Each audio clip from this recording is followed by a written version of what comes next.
Now, the first step to great eggplant parm is to find the perfect eggplant. Take this one, for example. It has a nice green cap. It's not brown and withered. The skin, okay, the skin is firm and taut. There's no wrinkles. The flesh is firm, but with a little bit of give, okay? You should be able to push in a little bit on that flesh, and it should bounce right on back.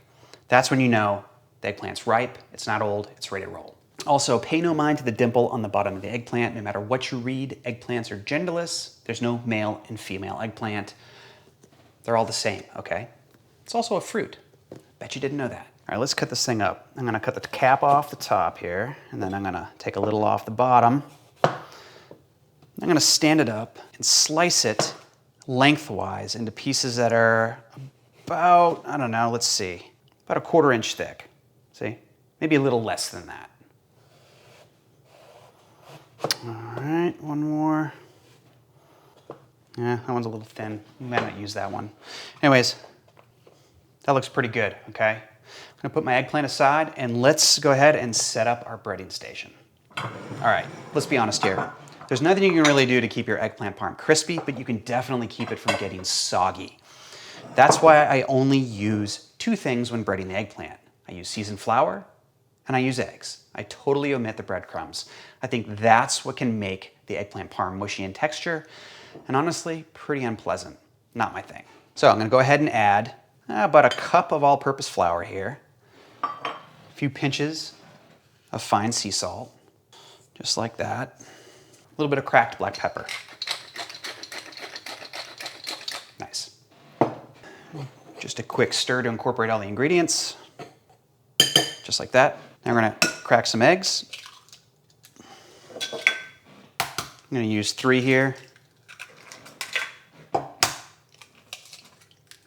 There we go. Give it a quick whisk. Just make sure the yolks and the whites are totally homogeneous here. All right, that looks pretty good. All right, before you go any further, you need to have a really tasty sauce on hand, kind of like this one right here, okay? This sauce is ridiculously easy to make. Let me just take a sec to walk you through it. Add a little bit of extra virgin olive oil to a sauce pot. Sweat some finely diced yellow onion and minced garlic until they're soft and tender. You're gonna wanna do this over medium, low to medium heat. Then add some great quality canned tomatoes. I'm using a variety that's already crushed up with lots of basil mixed into it. If you don't have basil in your tomatoes already, make sure you add it to the sauce. Add some salt to season the sauce, then give everything a quick stir.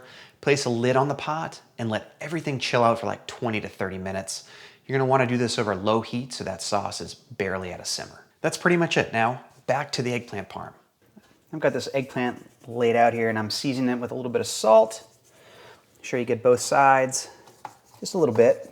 I'm gonna take a piece of this eggplant and I'm gonna dip it in the flour here just to get a light coating, kind of a dusting on it, like that. Then into the egg wash, even coating here, using a fork to keep my hands clean. Let the excess drip off and then right in to the hot oil.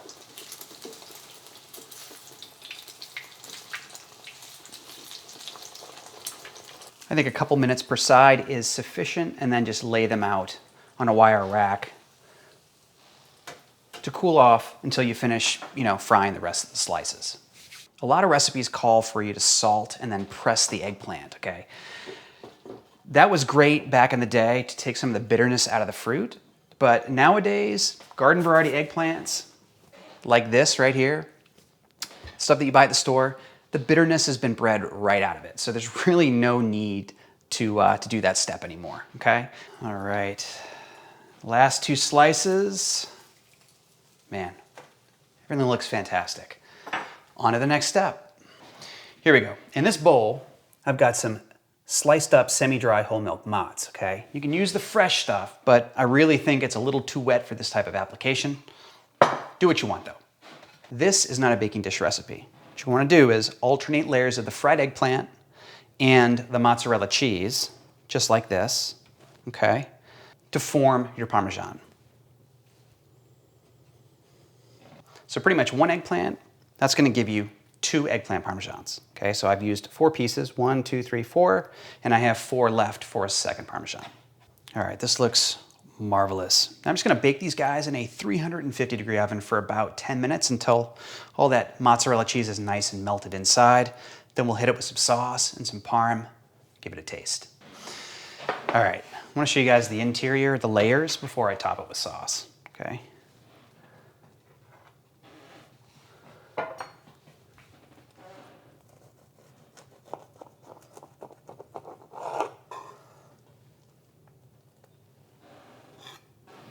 What do you think? You can't say that doesn't look good, right? Okay, let's plate it up.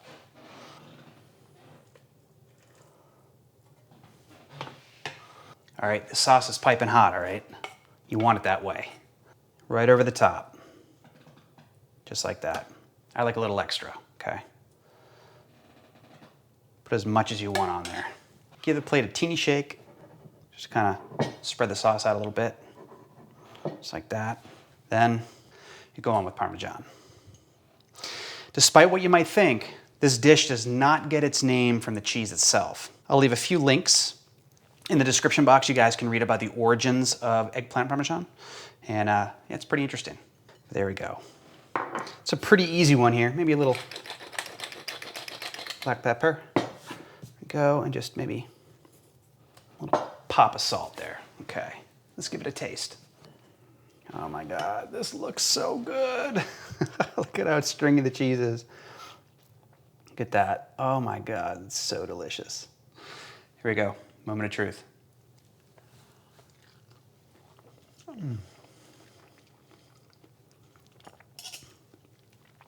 It really is hard to beat.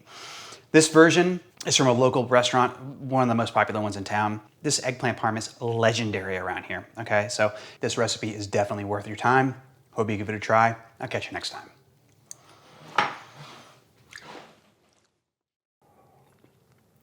I bet you guys thought I forgot about the flame guard contest. Well, I didn't. Who's gonna win this beautiful piece of equipment, huh? I've got the names of everybody that commented correctly on that video. You had to mention Craftsman House and tell me your biggest pizza fail. I'm gonna draw a name. There can only be one winner, and that person is Art Savo. Art, you are the lucky winner of the flame guard, all right? Do me a favor. Reply to your original comment on that video and we'll go from there. I'll get your address and I'll get this thing shipped out to you ASAP. That's it, guys. Thanks for playing. I'll see you in the next video.